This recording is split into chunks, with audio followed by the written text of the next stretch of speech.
India Pakistan యుద్ధాన్ని మీరు ఎలా చూస్తారు సార్?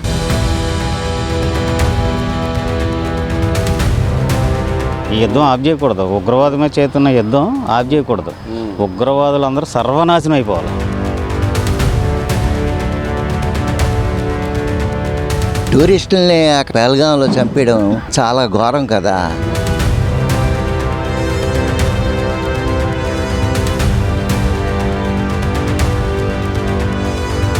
ఆ టెర్రరిస్టులు మన 26 మందిని మతం అడిగి మరీ చంపడం అనేది చాలా ఘోరం.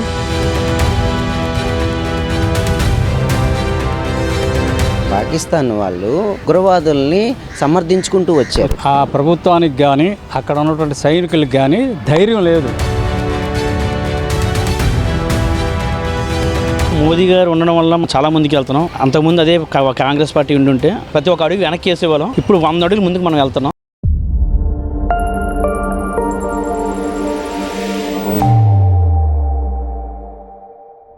ఇండియా పాకిస్తాన్ యుద్ధాన్ని మీరు ఎలా చూస్తారు సార్? ఇండియా పాకిస్తాన్ యుద్ధం అవ్వాలండి. ఏమంటే టూరిస్టుల్ని పెహల్గాంలో చంపేయడం చాలా ఘోరం కదా. దాన్ని వాడు సపోర్ట్ చేస్తున్నాడు. సపోర్ట్ చేయకుండా ఉంటే బాగుండు. వాడు సపోర్ట్ చేస్తున్నాడు. వాడు సపోర్ట్ చేయబట్టి మన వాళ్ళు యుద్ధానికి వచ్చారు. అంతేగాని మన వాళ్ళు అనుకోలేదు కదా. ఇండియా అనుకోలేదు కదా. అంటే యుద్ధానికి సిద్ధం అవటం అనేది కరెక్టే అంటారా? కరెక్టే, 100% కరెక్టే. బాగుంది. వాడు వచ్చి మీదన పడుతుంటే మనం ఊరుకుంటామా? కొట్టమా? కొడితే కొట్టమా? అది ఇండియా పాకిస్తాన్ యుద్ధాన్ని మీరు ఎలా చూస్తారు సార్?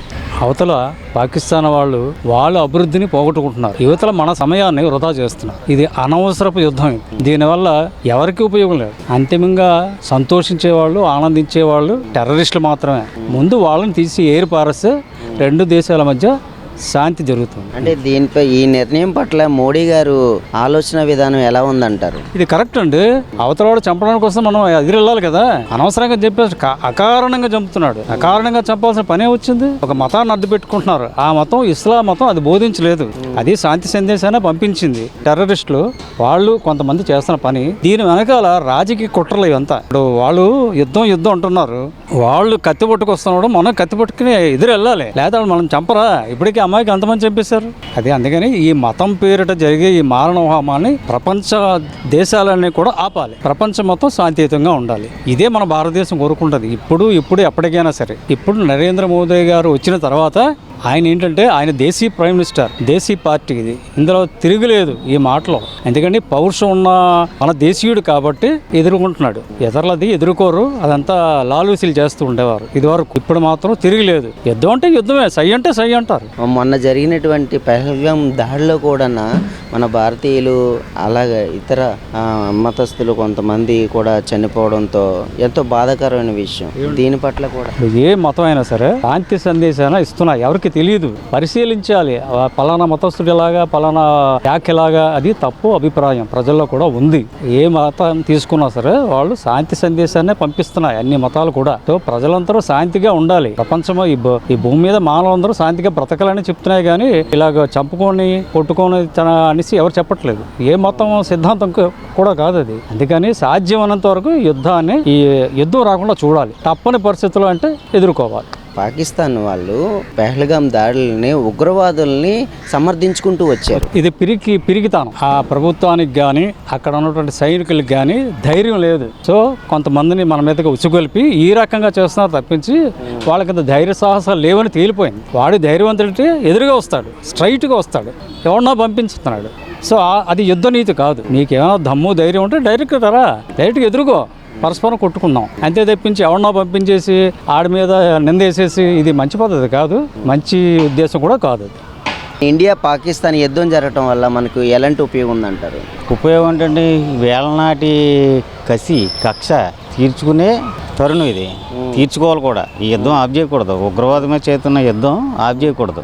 ఉగ్రవాదులందరూ సర్వనాశనం అయిపోవాలి. సర్వనాశనం అయిపోయిన తర్వాత ప్రపంచం బాగుంటుంది. నిన్న చూడండి, మళ్ళీ ఉగ్రవాదం ర్యాలీ పాకిస్తాన్లో. అంటే అంత విచ్చిలు పెడతాను అంటే ఏమనుకుంటున్నారు వీళ్ళు?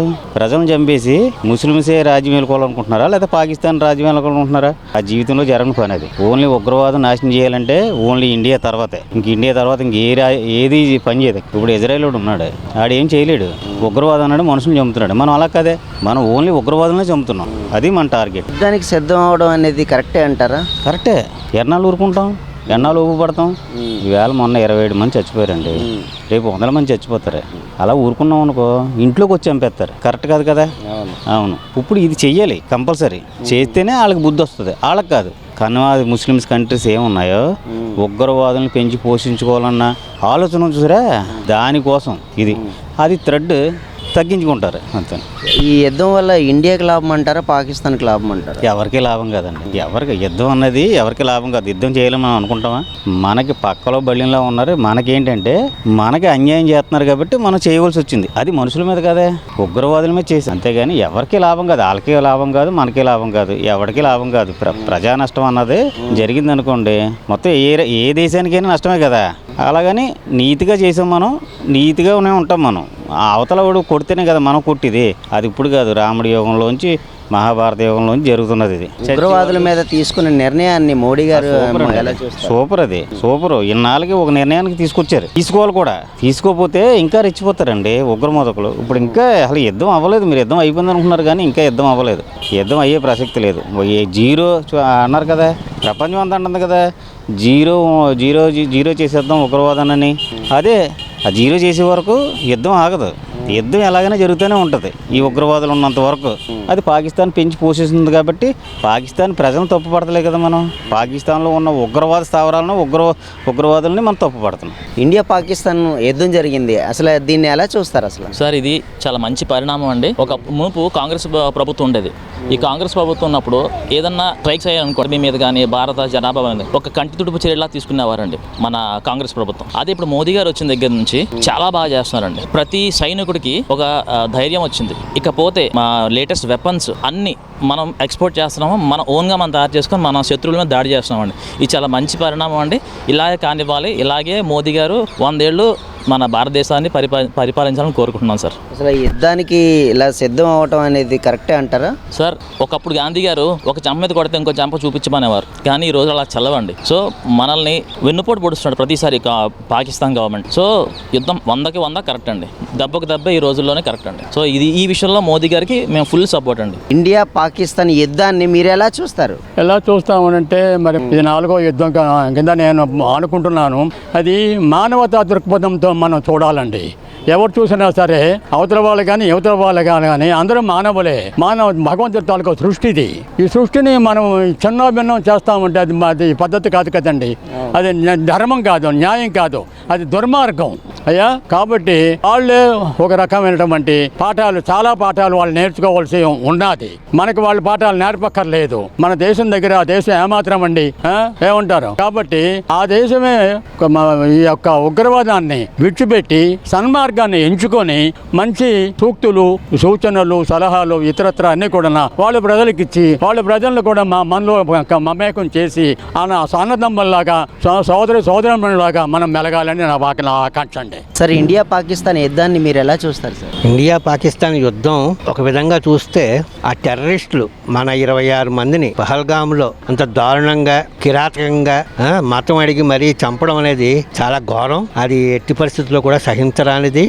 దానికి తగ్గట్టుగా మన ప్రభుత్వం, కేంద్ర ప్రభుత్వం కూడా మంచి ఒక ప్రణాళికతో ఆ టెర్రరిస్టులని అటాక్ ఇవ్వడం అంతవరకే లిమిట్ అయ్యి చాలా మటుకు ఒక రిస్ట్రెయింట్ తోటి మరీ అగ్రెసివ్ గా కాకుండా ఓన్లీ టెర్రరిస్టు స్థావరాలని దాన్ని అటాక్ చేయడం అనేది ఎంతైనా అది సమంజసం. దాన్ని ఎవరూ కూడా ఎట్టి పరిస్థితుల్లో కూడా విమర్శించలేరు, అందరూ సమర్థించవలసిన పాయింట్. యుద్ధానికి సిద్ధం అవ్వడం కరెక్టే అంటారా? యుద్ధం అంటే ఇప్పుడు మనంతటా మనం ఏమీ ఇనిషియేట్ చేయలేదు. మనకి అంతలాగా అన్యాయం జరిగి దారుణంగా అంత ఘోరంగా మన వాళ్ళని టూరిస్టుల్ని ఏ పాపము ఏ సంబంధం లేని వ్యక్తుల్ని అటాక్ చేయడం అనేది నిజంగా అది సహించరానిది.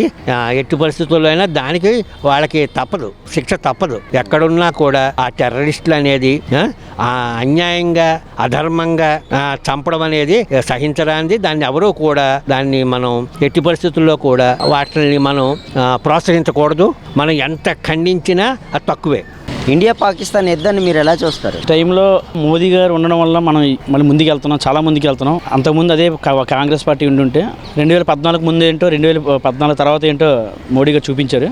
ఎంత అదే ఆ టైంలో అయితే ఇలా ఉండేది కదా, మనం ప్రతి ఒక్క అడుగు వెనక్కి వేసేవాళ్ళం. ఇప్పుడు 100 అడుగులు ముందుకు మనం వెళ్తున్నాం. మోదీ గారికి ఎంత చెప్పినా మనం తక్కువే. జై మోడీ. అంటే ఈ యుద్ధం జరగడం కరెక్టే అంటారా? యాక్చువల్గా మరి మన మీద వాళ్ళు దాడి చేసినందుకు కంపల్సరీగా మనం అయితే చేయాల్సిన ప్రతీకారం తీర్చుకోవాలి మనం.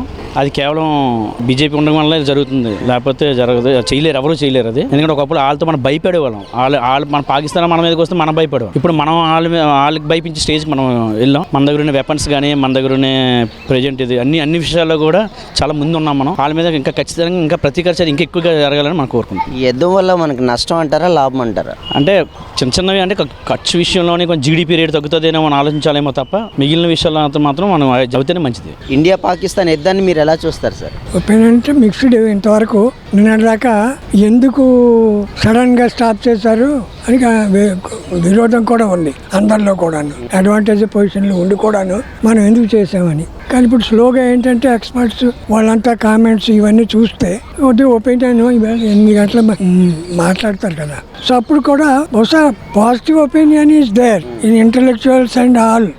అంటే ఎక్స్ సర్వీస్ మెన్లు, వీళ్ళు ఉన్నారు కదా, అంబాసిడర్స్, వాళ్ళంతాను వాళ్ళ ఒపీనియన్ ఫేవరబుల్గా ఉంది మోడీకి. కానీ పబ్లిక్ ఒపీనియన్ నిన్నటిదాకా బాగానే విరోధంగా ఉంది. Even hardcore BJP supporters కూడా they are against. But slowly changing. అంటే యుద్ధానికి సిద్ధం అవటం అనేది కరెక్టే అంటారా? యుద్ధానికి సిద్ధం అవడం కరెక్టే. మరి లేకపోతే ఎందుకు ఎంత చేయడం? మనం ఓన్లీ ఇండియా పాకిస్తాన్ కాదు కదా, ఇది ఇంటర్నేషనల్. సో ఆటోమేటిక్గా మన పక్క వాళ్ళపై యుద్ధాన్ని ఇప్పుడు అంత అవ్వదు. సో ప్రాపర్గా ఉండాలి. So this correct. మన ఇండియా పాకిస్తాన్ యుద్ధాన్ని మీరు ఎలా చూస్తారు? ఇండియా పాకిస్తాన్ యుద్ధాన్ని ఎలా చూస్తామంటే దొంగ దెబ్బ అంటే పనికిరాదండి. యథార్థంకి వచ్చి దెబ్బ అంటే అది యుద్ధం. నీ దొంగ చోట నుంచి కొట్టుకెళ్ళిపోతే సుఖం ఏముంది? అది ఆలోచించారు జనాలు. అలా గోడ చోట దొంగతనం సుఖం ఏముంది? ధైర్యం మాట్లాడు, ధైర్యం చెయ్యు. అది మనిషి ధైర్యం, సాహస్యం. ధైర్యమే సాహస్యం. అది లేదు. అలా ఉంది పాకిస్తాన్ తన పొజిషన్ అలా ఉంది.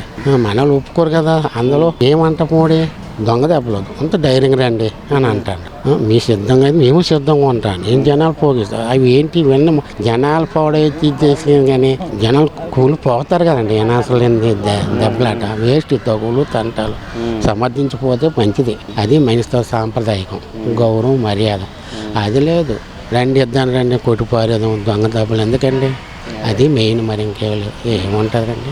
మరి యుద్ధానికి సిద్ధం అవ్వటం అనేది కరెక్టే అంటారా? యుద్ధానికి సిద్ధం అవ్వడానికి కరెక్ట్ అంటే వాళ్ళు రెచ్చగొడతారు, మనం తగ్గుతాను. తగ్గినా రెచ్చగొడుతుంటే ఎలా ఉంటుంది? ఇప్పుడు మీరు ఉన్నారు శాంతంగా ఉంటారు. ఏంటని మాట్లాడింది వేరే, రా దమ్ముంటారా తెలుసుకుందంటే అది వేరే. అలా రెచ్చగొట్టకూడదు. సాంప్రదాయంగా గౌరవంగా సంప్రదించకపోతే మంచిది. జనాలు చచ్చిపోతే ఏమొస్తుందండి? ఏమీ రాదు. ఇలా రెచ్చగొట్టి జనాలు పాడైపోయినా మరి ఇంకేం లేదు. అది మెయిన్. మరి ఇంకేం లేదు. అది సాంప్రదాయం. ఓకే.